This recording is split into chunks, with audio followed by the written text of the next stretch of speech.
निमंत्रण येवो का न येवो, राम मंदिराचं उद्घाटन होत आहे. जो जो हिंदू आहे त्याच्याकरता तो आनंदाचा क्षण. आणि म्हणून हे केवळ एक मंदिर नाही, मंदिर तर अनेक आहेत. हे मंदिर भारताच्या अस्मितेचं द्योतक आहे.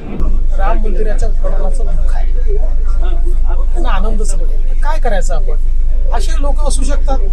20 वर्ष संघर्ष केला, त्या संघर्षाकडे आज कसं बघता तुम्ही? नाही, मी एक कारसेवक म्हणून माझ्याकरता हा अतिशय आनंदाचा क्षण आहे. मी सगळ्या कारसेवांमध्ये होतो. मी 20व्या वर्षी 21व्या वर्षी 18 दिवस बदायूच्या जेलमध्ये होतो. सगळ्या प्रकारचे म्हणजे जिथे गोळीबार झाला तिथे देखील मी होतो. ज्यावेळेस ढाचा तुटला तिथे देखील मी होतो. त्यामुळे एक कारसेवक म्हणून मला मनापासून आनंद आहे की जो संघर्ष हा केवळ आमचा नाही आहे, 500 वर्ष संघर्ष चालला आहे. अनेक लढाया त्या ठिकाणी झाल्या. या सगळ्या लढायांना एक प्रकारे मला असं वाटतं की ज्याला एक मंजिल मिळणं म्हणतो तशा प्रकारे आज हे राम मंदिर होणं या संघर्षाची इतिश्री आहे. आणि म्हणून कारसेवक म्हणून मी मनापासून आनंदित आहे. टीकाकार किती जरी टीका केला तर हा देशाचाच उत्सव होऊ पाहतोय, कारण लोकांचा तेवढा उत्साह आहे. साहेब, या देशातनं मी तुम्हाला सांगतो, राम लोकांच्या मनातनं तुम्ही काढूच शकत नाही. प्रभू श्रीराम हे आमच्या मनामनात रक्तात सगळ्यांच्या डोक्यात आहे. त्यामुळे कोणी किती प्रयत्न केला तरी ते निघू शकत नाही. आणि मी तुम्हाला हे सांगून देतो, रामोत्सव हा ऑर्गनाईज करावा लागत. प्रभू श्री उत्स्फूर्तपणे लोक उत्स्फूर्तपणे करतात. म्हणजे ही निमंत्रणावरून जो वाद सुरू झालेला आहे, उद्धव ठाकरेंना नाही किंवा इतरांना निवेदन नाही, हा सगळा असं आहे, कोणाला निमंत्रण आहे कोणाला माहीत नाही. पण आता मी प्रेसमध्ये वाचलं की उद्धवजींनाही गेलं आहे, पवार साहेबांनी गेलं, मला माहीत नाही, खरं खोटं माहीत नाही.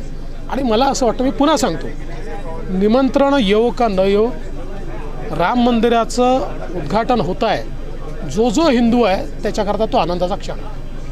दुसरा मुद्दा, जरंगे पाटील 20 तारखेला जे मुंबईला येणार आहेत, त्यामुळे काही त्या ठिकाणी मुंबई लॉक होणार असा सगळा जो प्रश्न आहे, हा प्रश्न आपला महत्त्वाचा आहे. पण आज वंदे भारत ट्रेनचा प्रश्न आपण या ठिकाणी सोडवूया.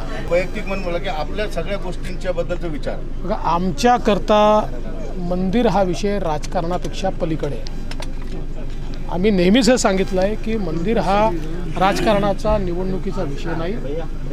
शेवटी बाबराचा सेनापती मीर बाकी यांनी जेव्हा राम मंदिर तोडलं त्यावेळी त्यांना हे माहिती होतं की भारताचं मानक म्हणजे प्रभू श्रीराम आहेत, ते आराध्य दैवत आहे.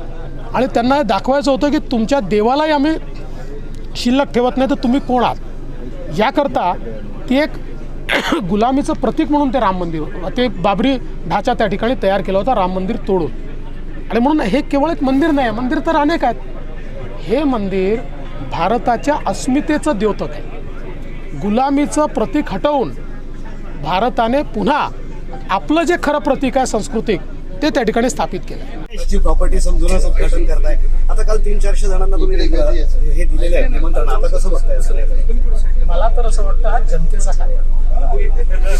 आणि शेवटी तिथे देखील साधारण मला जी माहिती आहे 8,000 लोक. त्यामुळे जे काही प्रमुख लोक आहेत त्यांना निमंत्रण मिळतील, काहींना नाही मिळणार, ते नंतर जातील. त्यामुळे मला असं वाटतं की निमंत्रण वगैरे हे काही मोठा विषय नाही. आपल्या सगळ्यांना जो जो हिंदू आहे, भारतीय संस्कृतीवर ज्याचा विश्वास आहे, म्हटल्या की सगळ्या मंदिरांमध्ये जे प्रक्षेपण होणार आहे तो कुणाचा खर्च असतो?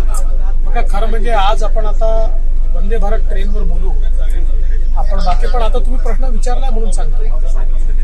काही लोकांना राम मंदिराच्या उद्घाटनाचं दुःख आहे, त्यांना आनंदच बघेल. काय करायचं आपण, असे लोक असू शकतात.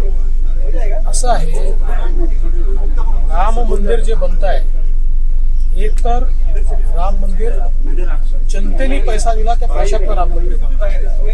मोदीजींनी पहिल्या दिवशी सांगितलं की सरकारच्या पैशाने राम मंदिर नाही बनणार, हे जनतेचं मंदिर आहे, जनतेच्या पैशातलं. आणि आज ठिकठिकाणी जनता उत्स्फूर्तपणे कार्यक्रम करते. आता हे कार्यक्रम, कारण लोकांचा रामावर प्रेम आहे, आता काही लोक अशा लोकांसोबत आहेत की ज्यांनी रामाच्या अस्तित्वावर त्या ठिकाणी प्रश्नचिन्ह निर्माण केलं होतं. राम होते का, त्यांचा जन्म झाला होता का, असं विचारणारे लोक होते. काही म्हणायचे की मंदिर बनवण्याची तारीख नाही बघायची. त्यांना तारीखही सांगितली, मंदिरही बनलं. आता निमंत्रण आहे, यायचंय त्यांनी यावं, त्यांनी दर्शन घ्यावं. पण कोणाला जर याने दुःख होत असेल, प्रभू श्रीरामाच्या मंदिराचं दुःख जर कोणाला होत असेल, मी आता त्याला काहीच करू शकत नाही. मला त्याचा खेद वाटला.